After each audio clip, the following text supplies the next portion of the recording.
I'm not sure which drama you were referring to. Well, just church. No, Churches in general. and their drama. Yeah, so. People are terrible. People suck.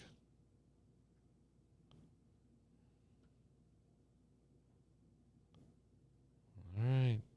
29. That was the magic number. Oop, here we go. We are live on YouTube.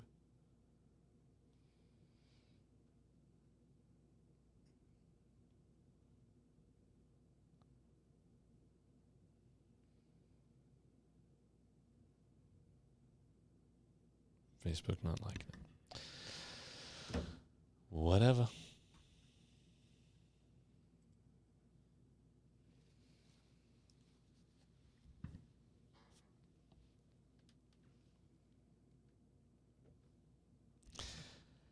It is time to find some common ground.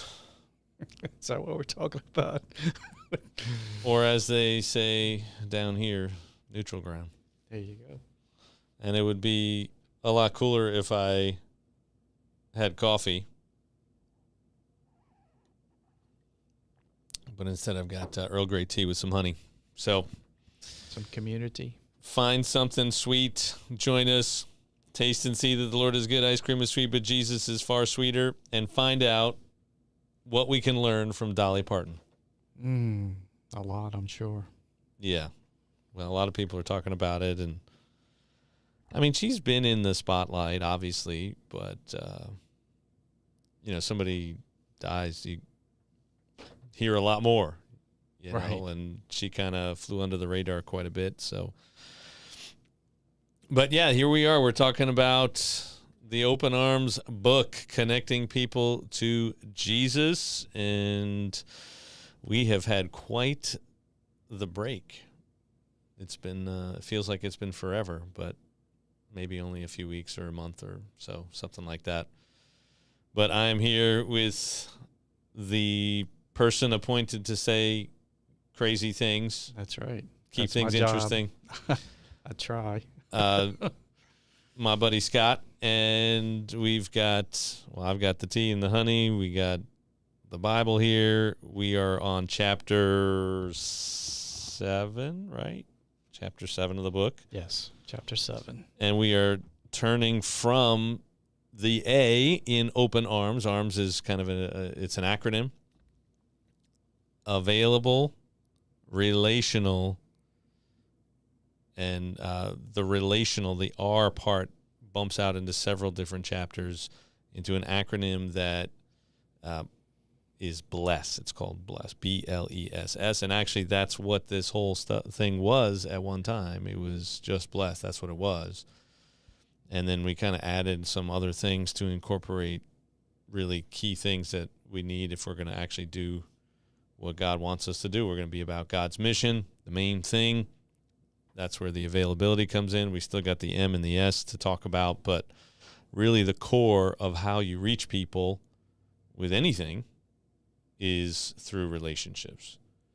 It's very hard to drive any sort of change if you don't have relationships with people. In fact, relationships are, we've talked about that in some of the other chapters. It's everything as far as our relationship with Jesus and all that does and the future that it promises. But life, right? It's not what you know, it's who you know. Who you know, right? That's how things work. If you can make a couple of connections, it's a lot easier to get your foot in the door. If you're like the guy who came to our neighborhood over the weekend, the pest control company guy going door to door. Yeah, I heard about you're that. You're not going to get your foot in the door being a Weisenheimer. That guy was a total jerk. You don't have a relationship with somebody. You got to work real hard to build one as quickly as you can. And he was not doing that. That's what I took out of that. Yeah. I don't know. Did you have a personal interaction with him? I did. Oh, I did. Okay. Yeah. He, this guy knocks on the door. We aren't very good about charging our little Ring. I don't know if it's a Ring. It's basically a Ring camera doorbell, but it's not that company. It's a different brand. We're not good about charging it, so he probably sat there a while and then finally decided to, like, knock. Of course, that sends our dog into a tizzy and everything and all this noise, and I'm like, well, I'm not going to not answer the door now.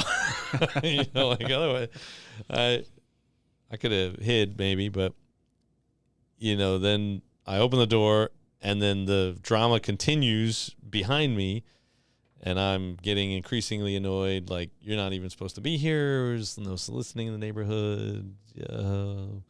What's up? You know, and I don't know exactly what he said, but there were like 3 or 4 times at least where he said something that had no connection to what I had said. So I was like, hey, what can I do for you?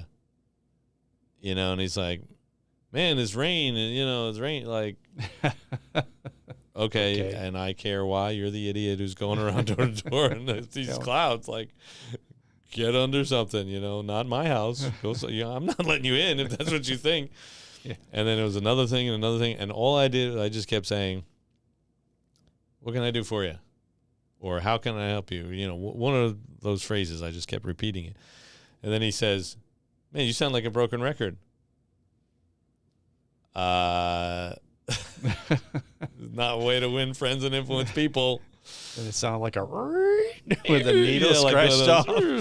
Yeah, the whole party stops.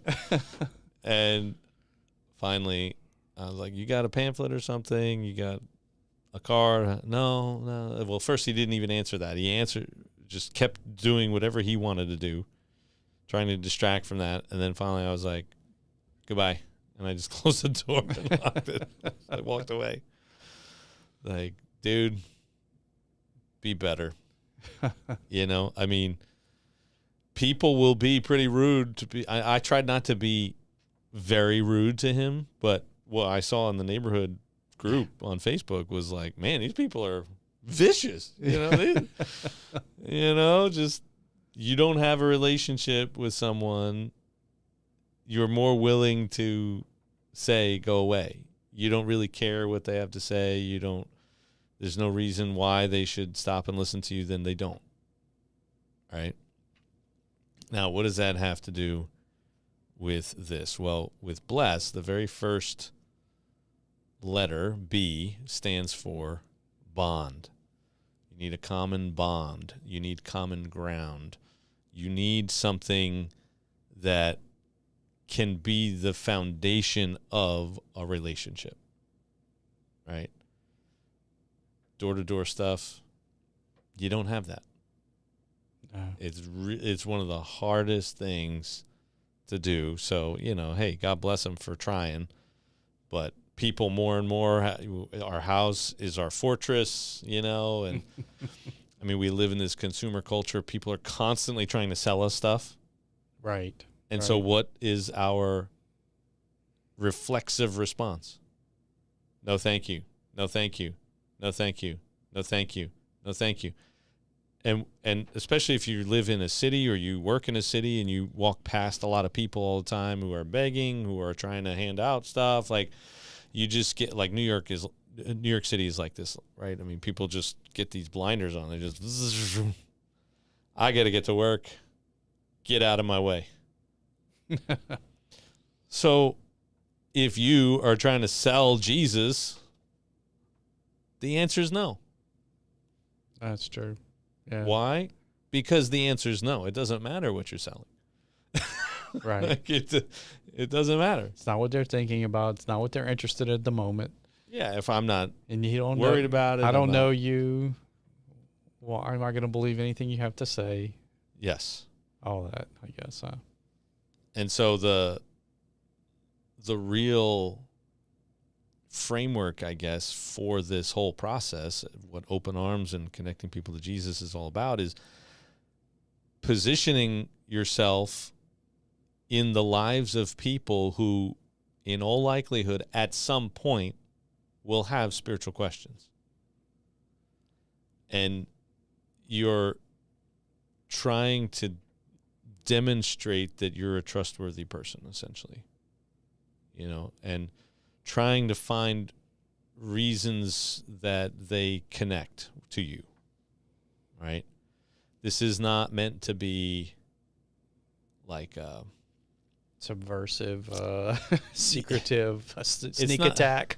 Yeah, it's not meant to be like you're baiting people, or it's not supposed to be cold and calculating. What is one of the Jordan Peterson gets accused of being of Jesus smuggling? Jesus smuggling. Yeah. Okay. I think by one of the new atheist guys that says, and he'll get into some biblical point, and he's like, oh, there you go again, Jesus smuggling.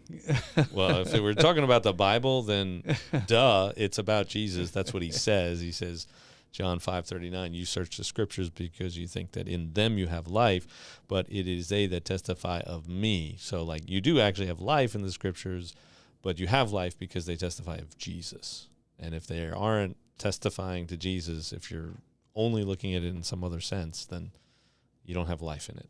There is no life. Just like the people Jesus was talking to in that verse. But there's also another kind of Jesus smuggling that drives people nuts, like where you just turn everything into an opportunity to just say something about Jesus. Like, right. That's not what this is either. We'll talk more about that, I think, as we go on. But you got to start somewhere. Yeah. And the best way to start is to start with people that you already have common interest with. Really, this framework is essentially just, this is how you make friends. And some of us are friend challenged. Like, hey, who are you talking about? Vertically challenged, whatever challenge. We are also friend challenged, or making friends challenged. I don't know the best way to say that. There's probably a more clever, creative way to say that. But yeah, like when I started learning this, I was kind of like, oh, this is why I don't have friends. Not exactly, but when you're a pastor, it's just different because people, they automatically, in some ways, they automatically give you a certain amount of respect, deference. I mean, not always. Yeah. These days. We do live in a very different world, but like, especially if you show up at a church, the people in the church, I mean, they wanted a pastor. They were looking for a pastor, and they thought you were the right guy, and they're excited you're the right. So you get some of that already. So you don't have to work as intentionally at having friendships and things. But those are not, that's also work. So you have this overlap of personal, professional kind of thing going on. Anyway, it was still enlightening. Mm-hmm. And then one of the biggest objections to mission, I think people, I guess this gets at two of the biggest objections in mission. The first objection is, I don't know people that don't know Jesus. I'm not sure I believe that. I think most people are just not aware, or they haven't spent enough time thinking about all of the people that they know. You know people that don't know Jesus, or you know people that have probably sort of drifted away. Like maybe you know them from a church, or you know them from some kind of spiritual Christian connection that existed at some point. But I mean, stuff happens, and stuff happens in people's lives, and they just drift away. And sometimes church happens to people, and church is messy, and they drift away. And so there are people that need Jesus and need the comfort of Jesus in your life. And some desperately, right? But let's say you do spend an awful lot of time at church or around church people. It's actually very common. Why? the 80-20 rule, right? 20% of the people do 80% of the work. If you're in that 20%, you're at church a lot. In some places, it's like 90-10. Yeah. So what are you doing? When do you have time? How do you make these connections? So you don't know people who don't know Jesus. You're probably hard pressed to find people that don't know of Jesus. Yes. They may not know him, have a relationship with him. So information versus a faith connection. Yes. Actually, there was a guy who, when I was running through this whole program at a previous congregation, he shared with me and with a group of us some conversations he was having with someone who did not believe.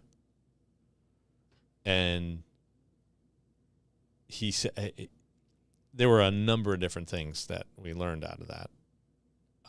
First, I would say, wasn't explicitly stated, but don't lump all unbelievers or all non-Christians into one camp, right? Like, they're not this monolithic group, this homogenous group. There's a lot of different people with a lot of different reasons why they don't believe. Okay? But he also said this one thing. He said, it's always like weird. Like, people imagine I haven't heard the story before. They think that, well, if only I could just tell him the story, then he'll believe. Mm. And there are increasingly so, I would say, people who have heard the story, maybe even grown up in church, had a lot of exposure to it, but then at some point made a conscious decision not to believe in Jesus. So you got to get at the reasons why they made that decision if you have any hope of getting them to undo that decision. Right? It's not simply just saying Jesus died for your sins. Right. Like, that is not sufficient. It's like most people would say, what does that even mean? Yeah. Kind of thing. And then that's where the discussion begins, I guess. Exactly.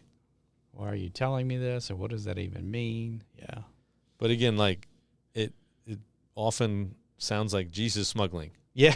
Right? Like, when you do it that way, you're really just like, but Jesus died for you. Don't you feel good about that? Like, you're inserting it in an awkward way.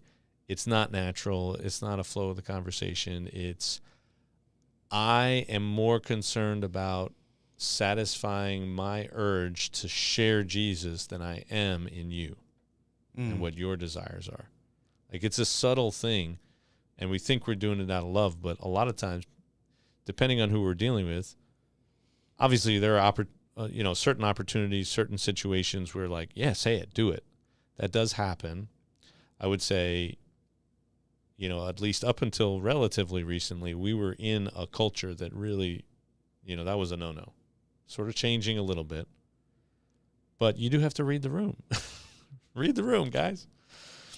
Anyway, how do you get to that point? You need a relationship, because people, they don't talk about politics and religion in polite company.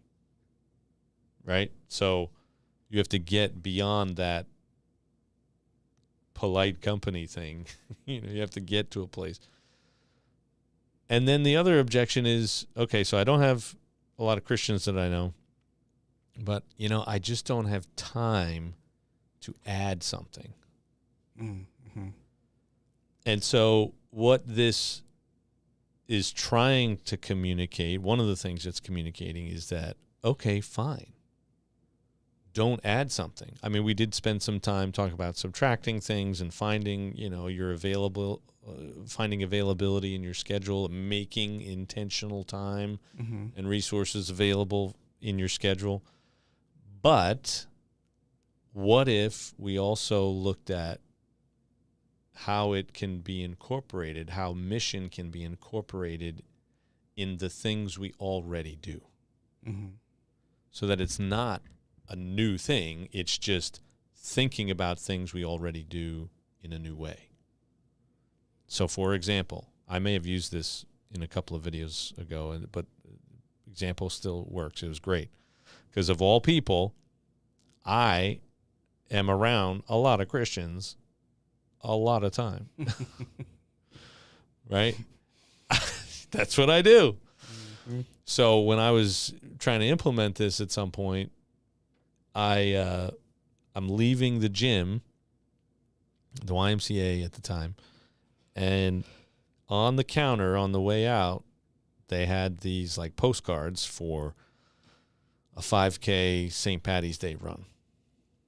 At the time I was running, I don't really run anymore.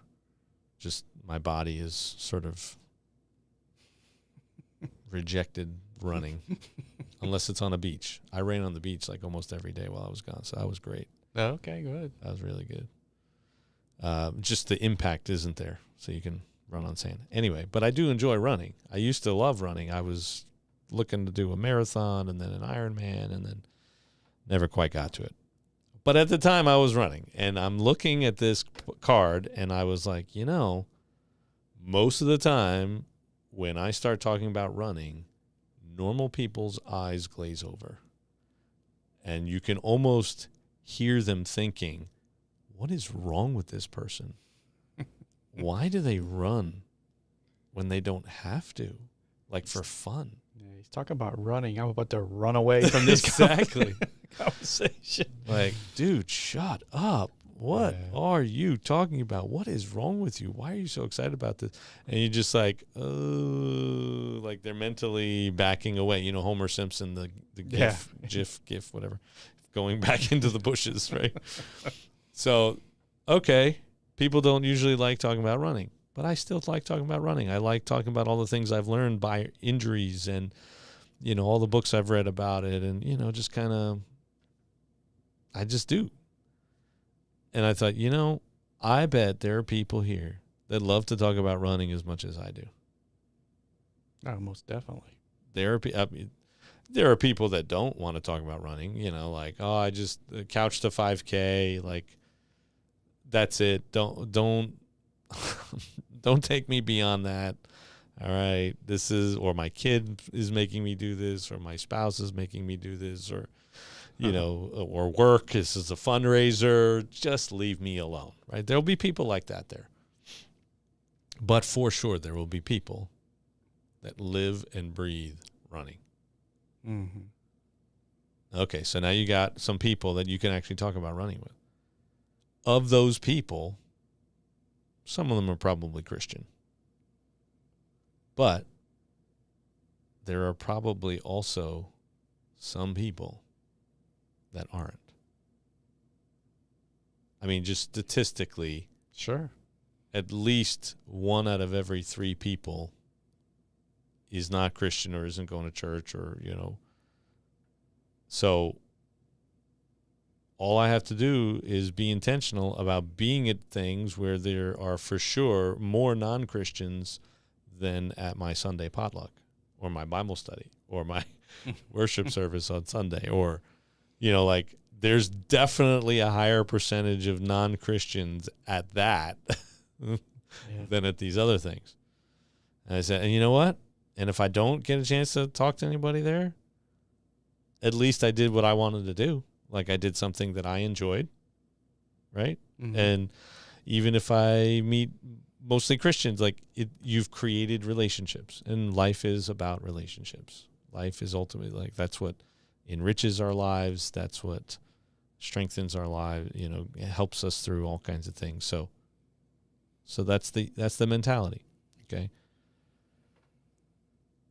But you are never going to develop a friendship or a relationship with someone without some kind of starting point.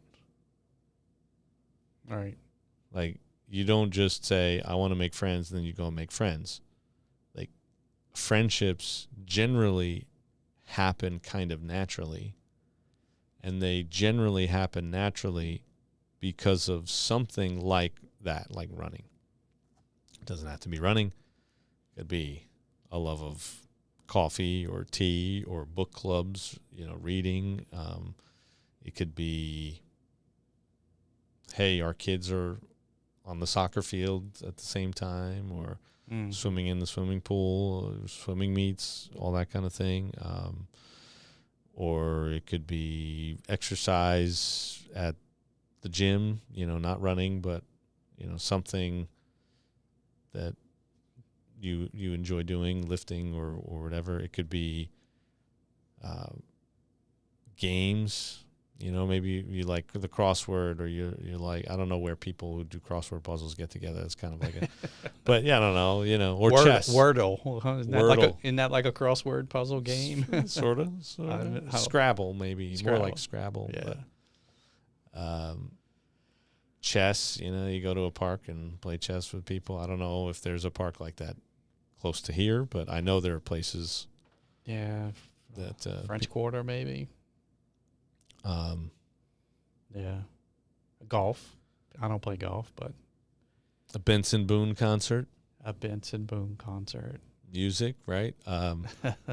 My daughter actually kind of like made a friend, sort of, at least one, while we were at this thing. We were at the Benson Boone concert in New Orleans on Sunday. And, just their love for Benson Boone and his music, right? And it created this connection. There you go. And I was there, and so was my wife, and so we could make sure that it wasn't an axe murderer or something. Exactly, yeah. Because there is that,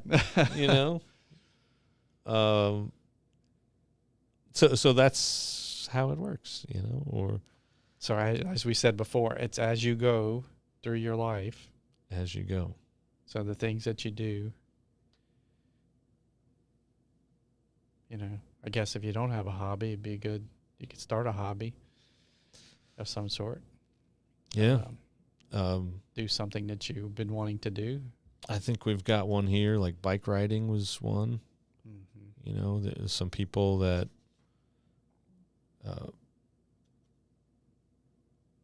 one of the examples in here, Bruce had a couple of people living down the street, nothing in common. Then they mentioned they'd bought some nice bikes, didn't know any good routes. That was it. That was the connection. And then they start having these Saturday bike rides. And sometimes it was both of them, the husband and wife. Sometimes it was just the husband. And when it was just the husband, like, they would find themselves talking about spiritual things.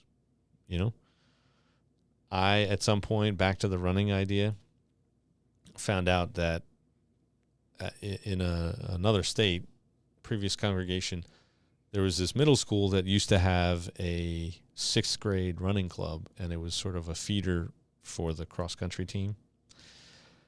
And they'd been looking for a coach. I think they had one who tried to start it back up, but she was a teacher in the school, and she was also trying to do other things. And they were looking for somebody to fill in. And so I did it. 6th grade running club. Anywhere from 30 to 50 kids on a given day. I think it was 2 days a week. And the kids were kids, they were kind of crazy sometimes. But they were there to run. They ran. And we built some relationships and even got to have some interesting conversations at, of course, their invitation, their initiation, right?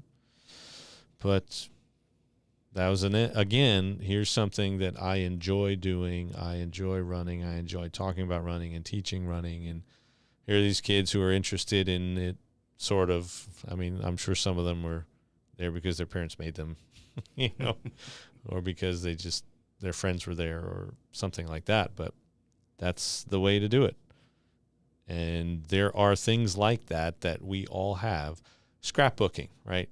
My wife, she used to do this a lot more. Now we have 4 kids, so we have no life. But, they are our life. It's just you don't do the things that you used to do. But she used to have and we love that they are our lives. But, you got to complain about it. It's like what you do. Exactly. Right? She's swim team mom now. Now we're swim team moms and dads. And, there are things you can do to hook up with the parents, on the side of the pool. But then, like, I'm an official. Now, I went through this officiating program. Why? Because I love officiating swimming? No, because I'm there and they need help, right? So, like, I'm stepping, and as I've done that now, instead of just this sea of parents, there's like a smaller group of officials, and you actually go into the hospitality room. You can actually talk to people instead of like trying to shout over all the noise. Do you know Jesus? Exactly. What? Yeah. Cheese and crackers. What are you talking about? Now, the challenge for me is I don't know how, but people generally figure out really fast I'm a pastor, which makes life very complicated because you have to be like extra nice. And I'm not really a nice person, so this is hard. So you didn't want to become an official because you're an incessant rule follower, right? Like most Christians are like, oh, that's one of them crazy rule follower people. They got all these rules that they like to follow all the time. I mean, make everybody else follow, even though they don't really follow them that much. They want everybody else to follow them. It is a little bit out of my zone in a sense. And there are people like that. Drives other people nuts by being a stickler for things. But then that's the point. If you don't have rules, then you don't have a sport. Right. I mean, Jordan Peterson talks about this. We've talked about that a lot with all of the parables. Jesus doesn't always sound super friendly. Sure. But how do you receive a message, an unfriendly, challenging message? Like, you only receive it from people that you have a relationship with, that you trust, that have credibility with you on a particular issue. So, again, the reason for relationships. But, yeah, I'm there already. We have this common bond. I actually kind of enjoy the swimming, just sports in general, and physical fitness, and my kids, and we all have kids that are doing this thing, and we're all there sort of not because we really want to be there, but because it's necessary for our kids to have this sport. So, right. And then there's varying degrees of common bonds, common ground with a variety of people. And, I'm not Jesus smuggling. I can't smuggle Jesus, again, because everybody knows somehow. It's on your head. It's on my head. Not an L, but a J, like that. Yeah.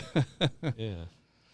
So, I have to say, when my son was playing soccer, I probably missed an opportunity to do something like that. Of course, I had no clue on even how to start something like that. But I did actually have the thought. So there was something prompting me that, because when you go to a soccer tournament, usually you have a game in the morning, and then there's a long break, gives all the players a chance to rest and eat and whatever, and then you have a game in the afternoon. So there's a lot of time where you're sitting with other adults as they're, and I know I thought about it a few times. How could I do that? I know there were a few Christian parents on the team that would have been receptive, and I should have really just brought it up with them at the time, and they could have helped, be a core kind of, and then maybe some of the other parents may have joined in after that. I know someone would have run screaming, but my thought was it would have been, have a Bible study or something, which that may be like jumping right into the deep water and deep end of the pool. Yeah. Versus what this is kind of saying. So you see, I really didn't know what I was doing. So trying to give myself an out, but I really don't have one. Now I'm here. I have no out, because now this will present itself again, and I'm like, I have no excuses. There you go. There you go. But yeah, that would have been, I don't know how it would have gone, but it's not us doing the work, right? It's us. Yeah, God is the one who is giving us the inspiration and making things work, or, sometimes it's not it. Maybe he's got a different plan in mind, different path, different people. Appendix A in the book does have a number of ideas just to get your brain firing on all cylinders in this kind of arena here. And at the very end of the chapter, there are the last, second to last paragraph. Just know that people aren't projects. There's no targeting of people here, no research on demographics, no strategies. Forming and deepening relationships isn't a technique. Also, be aware that not everyone will be receptive to even initial attempts to get to know them. It was true for the early church and holds true for you and me. That's okay. But I wouldn't dismiss any of your interactions. You just never know how God works. So, yeah, just if people aren't receptive, let it be. And then you never know what might happen later, but it's not going to be because you forced it. That's for sure. Right. The Bible also, in the New Testament, the Gospels, Jesus sends out his disciples and he tells them, basically look for people of peace, people who will receive your peace. People who don't, he says, shake the dust off your feet in that town and move on to the next one. So there is some sort of path of least resistance idea underneath this. Like you want to go and move in the areas where it's received. If you try to fight against the flow, swim upstream, you do far more damage to the mission. You really do, because it's like, when Jesus tells the parable about the sower, right?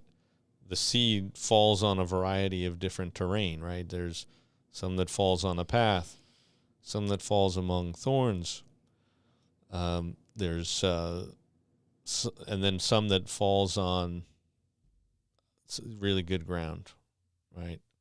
And you don't want to focus on thorny ground. Like once it's thorny, once it's obvious, like, well, this is just going to get choked up. It's not going to thrive.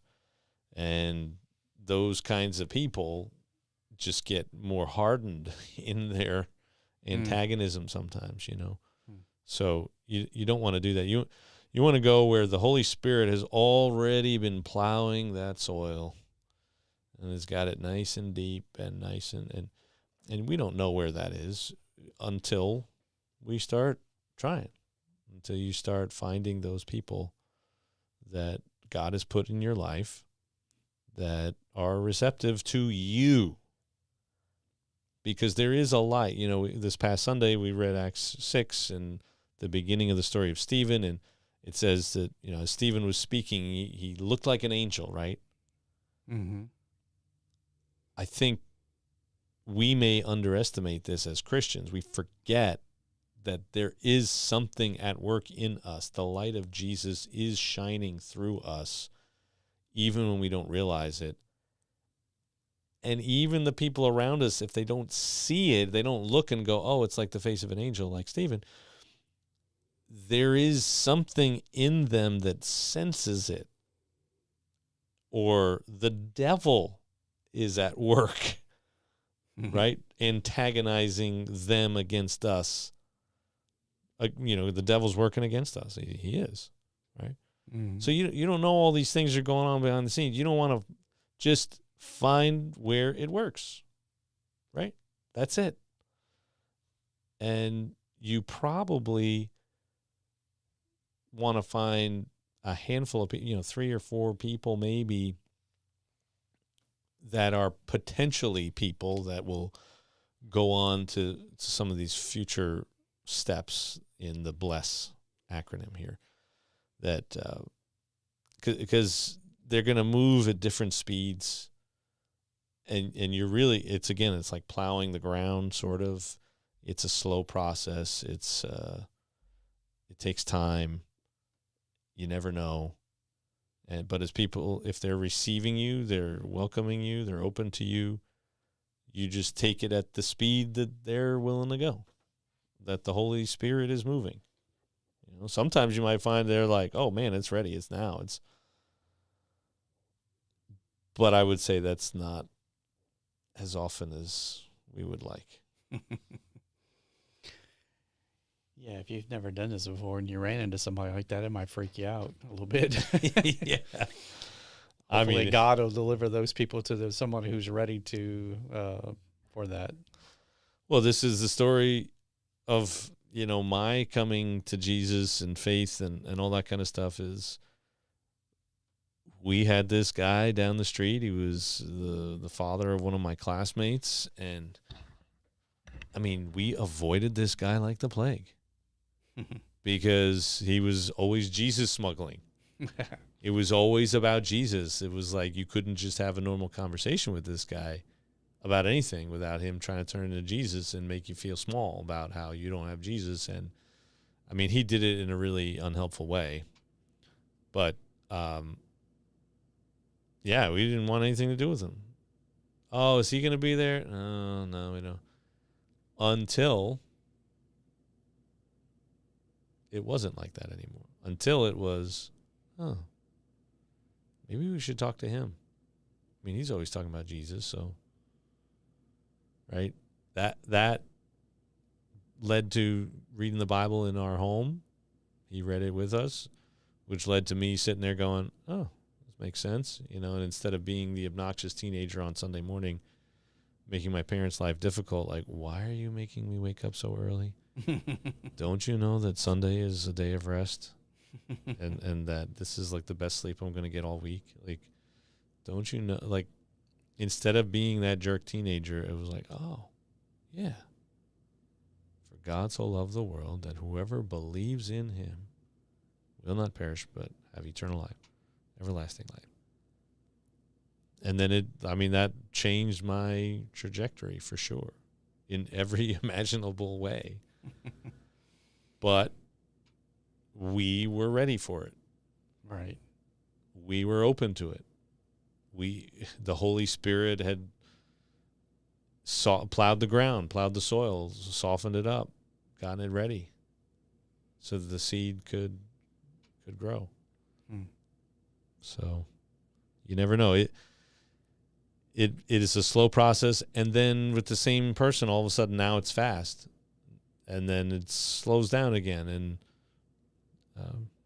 you just got to take it as. But that's again why, like, just because you have a person, like, you shouldn't be so myopic, so like intensely focused on one person.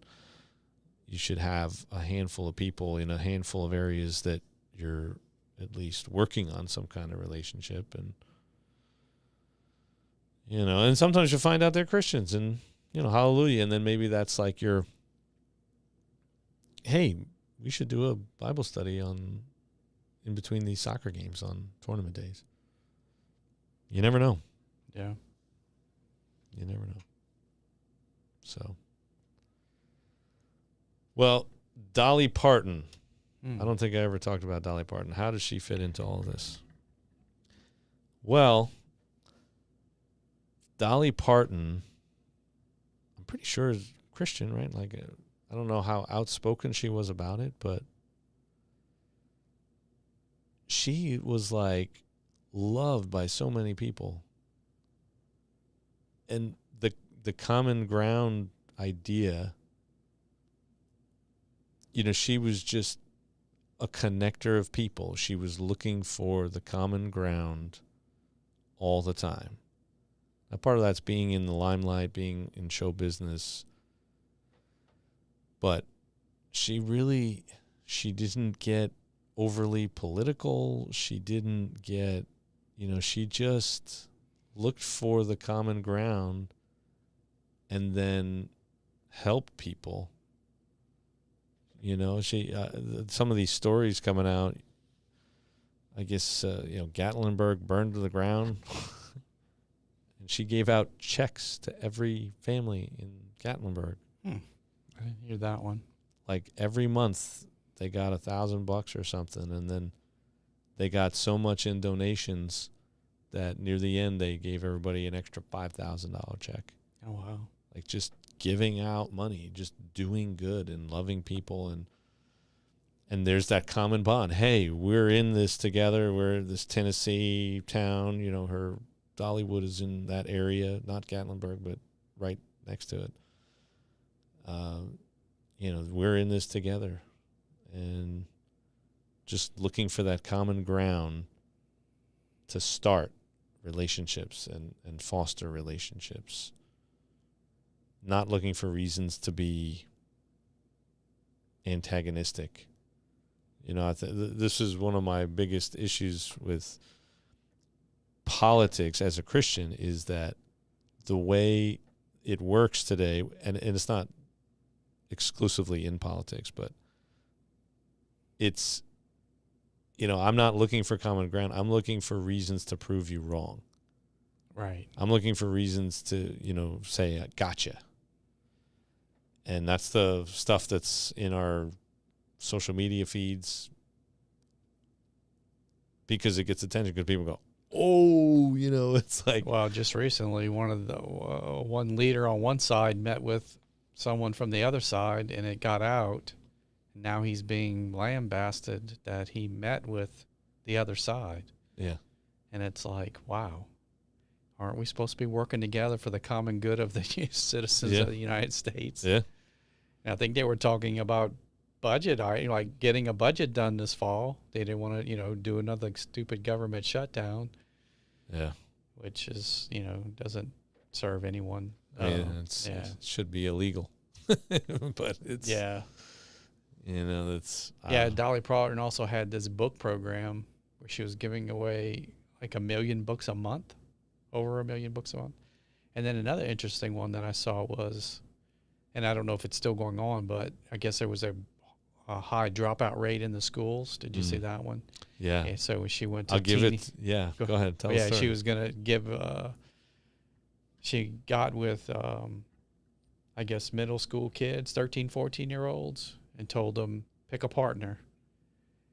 If both of you graduate, you each get $500. If one of you doesn't, or either one of you doesn't, no one gets anything. So, and the dropout rate dropped from, I think it was in the 30 some odd 35 to like 6 or something. Yeah, to single digits. Yeah, it's like, wow, okay. And in a way, it's kind of a scholarship, you know, to $500. You reverse scholarship. Reverse like you scholarship. only get it if you do it. Yeah. Not if you. Yeah. Not in the hopes. Here's some money. I hope you accomplish what you need in college. Right. Yeah. Yeah. So that was. Yeah. I don't know, because I don't know if it's still going on or not. But that was. Hey, if it was worth one shot, it did some good. Mm-hmm. Yeah, and I mean, I don't know about the common ground thing there, but I think a lot of this is perhaps some of the future letters here, like learn, engage, serve, share. So there's a lot more to this process of developing relationships, but holy cow, Dolly Parton, Eminem. I don't know if you saw this. Eminem. What's his real name? Marshall Mathers. Marshall right? Mathers. Marshall Mathers. Yeah. Yeah. So he had a post on X where it was a picture of a letter he got from Dolly Parton. And it was like, hey, you know, congratulations on getting into the Rock and Roll Hall of Fame. I was really hoping I got a chance to meet you, but I didn't, because you know how those things go. It's just all different directions. And but I just want you to know, you know, congratulations. I'm proud of you. You're really the greatest rapper or something like that. And then she said, I don't know what it is, but I've always felt some sort of connection to you. I don't know why, but I just wanted to reach out and say hey, and I hope we get a chance to meet each other sometime. So, like, they were both at the Rock and Roll Hall of Fame induction ceremony. Well, that's what I'm going to do then. when I get inducted into the Hall of Fame. Which Hall of Fame? Ripley's Believe It or Not? Or like probably. This whole story I'm telling is a believe it or not. Yeah. But, I mean, they had this common bond, and then she just took this extra step to be intentional about that, and, writing letters to people is certainly a way to do it. People don't do that really anymore. And when people get a handwritten letter, it's amazing what it does, So anyway. Very good. But Dolly Parton, I think, in general, is just how to win friends and influence people. And you're seeing it sort of play out. So take some lessons from Dolly. Make some friends. Start making some connections. Find some common ground with people, right? Everybody wants kids to graduate. Mm-hmm. Everybody wants kids to learn how to read. Everybody, likes a little pat on the back every now and then, an acknowledgement, And coming from somebody who is larger than life like her really, I'm sure, meant a lot more than if I sent this guy a letter. You'd be like, oh. Right? But that actually proves the point here, proves the rule, right? That she had some kind of, part of it is her celebrity, right? Mm-hmm. But still, she could do something. She had a connection that would have an impact, whereas if I tried it, it wouldn't work, right? And so we want to get to the place. I don't think we're all going to be Dolly Parton, and we're not going to have hundreds of millions of dollars to give away, and we're not going to be able to write letters to Marshall Mathers, and we're not going to. But it was something they had in common, right? So there was a way, right? And so you want to be that person in the person's life, or a person like that. And until you are, it's going to be really hard to share Jesus. Mm. So, again, very convicting for me at various points, because as a pastor, I have a certain level of connection with a lot of people. But what about the non-Christians, first of all? And then second of all, what am I doing to be the Dolly Parton in their life? Like the person that can speak into certain situations. There's some friends that used to teach stuff like this too, and they were trying to be intentional. They were pastor family kind of people, so they also struggled with, how do you have friends with non-Christians when your life is in church, and and when you're a pastor long enough, hey, so how about that budget meeting? Like you don't have things to talk about because you're just in this weird world that no one else lives in, right? But they had started to be intentional, and it really was working better with the wives, I think. And then one day they got, the wife got an invitation. They lived across the street, so they said, could you please come over? And she walks into this room and finds out, the dad, I don't even remember what the details were, but basically dad was in jail now, and he was probably going to be in jail for a long time. Mm. And they literally asked her, could you please tell us about the hope you have in Jesus? And they may have had some conversations leading up to that here and there. They certainly knew that this was like a pastor and pastor's wife, right? But now they're asking, right? Because they're ready, and they had been intentional about making sure they knew that when that time came, they could reach out to them. So that's really what this is about. Again, it's not Jesus smuggling. It's not just like that term. It's not love bombing. It's not cult-like behavior that we're encouraging here. We are just simply saying we live in a world that is very unrelational now. We live in a world that doesn't really facilitate the kinds of things that We're just so free Mm-hmm. and so disconnected from our neighborhoods and our communities, and because we can go anywhere and do anything. I think I told the story maybe once before, maybe not. Something happened. We were all excited. We're going to go get ice cream. And I get everybody in the car, and then I'm in the house doing something, and then coming back out. Kids were all younger then, so it was kind of a mess getting everybody in. I go back in for something. I come back out, and the girl across the street comes over, walking up the driveway, and say, "Hey, can your kids come out and play?" Mm. I'm like, "No, we're going to get ice cream." And I forget exactly when it dawned on me, but it was like, wait a second. Like, I just missed out on an opportunity for community, for developing relationships because of a good thing. Like, I wanted to get my family ice cream. We were celebrating something, but couldn't I have gone out to get ice cream and brought it back and invited them, or said, "Hey, ask your parents if they want to come too, or if you're allowed to come with us," or what, something like that, to foster those bonds, to strengthen those bonds. So you got the TV, every single technological advance in the last 50 to 60 years, 100 years has basically isolated us. You got washers and dryers, so people aren't outside hanging up their clothes anymore, right? You've got air conditioning. People aren't hanging out on their front porches trying to cool off in the oppressive heat. I don't know how people survive down here when there's no air conditioning. I mean, I struggle with air conditioning sometimes.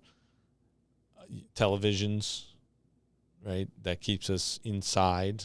That's where the entertainment is. It's not sitting on the front porch looking at what the idiot neighbors are doing. It keeps us disconnected. And so this is something we really have to be intentional about. And until we are, we will not be successful in God's mission. Anything to add? Helpful or unhelpful? No. No? Answered all the questions? Yes. Yeah. I guess. Gee. Yeah, you're really talkative today.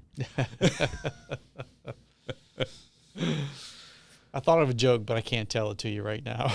Oh, so we got to get off air first. Yeah. Okay. Well, on that note, everybody, get out so I can hear this joke. All right. Hopefully it's not terribly inappropriate, and maybe it'll Not terribly inappropriate, but pass through the censorship committee and be allowed to air next time. So, but great to be with you. Taste and see that the Lord is good. Ice cream is sweet, but Jesus is far sweeter.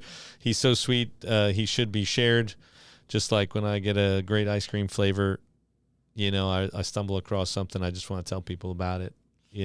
This is Jesus. Jesus is far sweeter than the great ice cream I had in Panama City Beach at Kilwins, by the way, speaking of. So, but we'll save that for another time.